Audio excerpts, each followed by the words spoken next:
Meniscus tier में हमेशा lock रह सकता है घुटना अगर मेनिस्कस टीयर टूट के इस तरह से लॉक हो जाए तो bucket and tier lock D position में पड़ा रहे। सो ज़िंदगी भर ही लॉक रहेगा जब तक मैं इसको ठीक नहीं करूँगा। पर मैक्सिमम लोगों के ऐसा नहीं होता, इतना बड़ा टीयर नहीं होता जो बिल्कुल ही लॉक पड़ा रहे।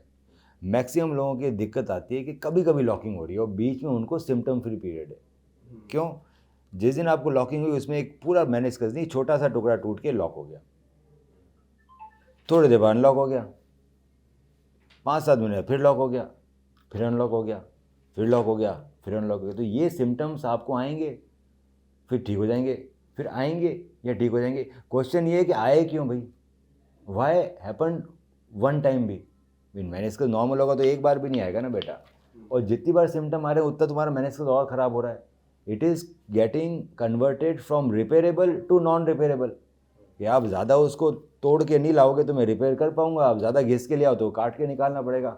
अगर मैंने इसका काट के निकाल दिया, मालूम पड़ा 10 बार लॉक अनलॉक हो गया, एक तो इसने ऊपर का कार्टिलेज घिस दिया मेनिस्कस ने, दूसरा मेनिस्कस जो सब्सटेंस है वो ख़राब हो गया, रिपेयरेबल नहीं रहा। तो रिपेयर के बजाय डॉक्टर काट देगा उसको, काटेगा तो फ्यूचर में नहीं रिप्लेसमेंट कराना पड़ेगा क्योंकि शॉकर चला गया।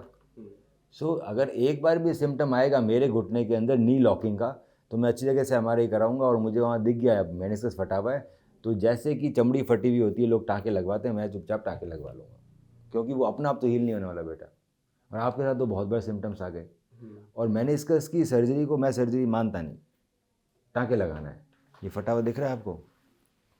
मेनिस्कस फटा हुआ दिख रहा है, ऐसे टाँके लग जाते हैं। लगे टाँके खत्म हुआ सर्जरी।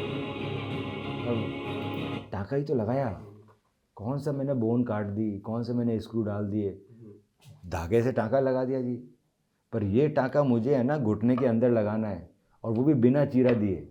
इसीलिए मुझे चाहता हूँ कि जब मैं टाँका लगाऊँ तो जो थोड़ा बहुत भी दर्द हो ना उसमें आदमी हाथ पाँव हिलाए नहीं अपने, इसीलिए कमर में सुई दी जाती है, नहीं तो इसमें तो इतना दर्द भी नहीं होता। भाई ये सर्जरी अगर यहाँ पे होती, टाँका यहाँ मारना होता तो मैं आसपास सुन करता हूँ कर देता। ये सर्जरी मैं अभी घुटने में भी आसपास इंजेक्शन देके सुन करके कर सकता हूँ। पर यहाँ तो अगर तुमने हाथ वाथ हिला भी लिया तो मैं पकड़ लूँगा, घुटने में कैसे पकड़ूंगा? हाथ वाथ हिला गया ये गलत जगह चला जाएगा। तो ये इतनी सारी चीज़ें, इस चीज़ को सर्जरी का नाम दे दिया गया है। तो जब बाकी ये वाली परफॉर्मेंस होती है मेनिस्कस की तो उसी समय एसीएल के लिए भी होगा? अब एसीएल का जब रिपोर्ट आएगी तभी मैं एसीएल के बारे में बात करूँगा।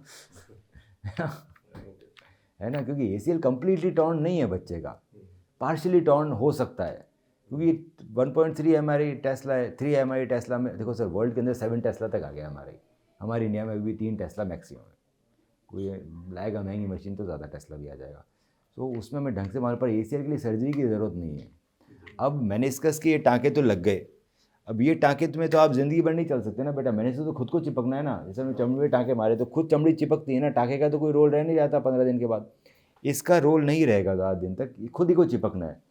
मेनिस्कस अपना आप चिपकता नहीं क्योंकि उसमें ब्लीडिंग नहीं होती। सो हमेशा जो एलीट सर्जन होगा वो क्या करेगा, आपका ब्लड निकालेगा, ब्लड से क्लॉट बनाएगा, ये मेनिस्कस टीयर के बीच में क्लॉट भरूंगा, फिर मैं सर्जरी के बाद पीआरपी डालूंगा, तब मैं आपको उसको मेनिस्कस को टाँके भी लगा दिया और हीलिंग एनवायरनमेंट भी दे दिया। अब ये चीज़ अगर एसीएल सर्जरी के साथ हो तो ज़रूरत नहीं रहती। क्यों? ऊपर और नीचे खड्डे हो जाते हैं ना तो ब्लीडिंग आ जाती है, ब्लीडिंग आती है तो ऑटोमेटिक क्लॉट चले गए। पर आपका आइसोलेटेड मेनिस्कस टीयर है, एसीएल में कोई सर्जरी करने की ज़रूरत नहीं है, तो मुझे ब्लड क्लॉट और पीआरपी डालना ही पड़ेगा, फिर आप ठीक हो जाओगे बिल्कुल। तो ये छोटी सर्जरी है, एमआरआई प्रेशर बेटर है, उसके बिना तो सर्जरी परफॉर्म नहीं हो सकती ना। ये जब रिपोर्ट ही नहीं आ रही है सर्जरी, सर वही मैं कह रहा हूँ।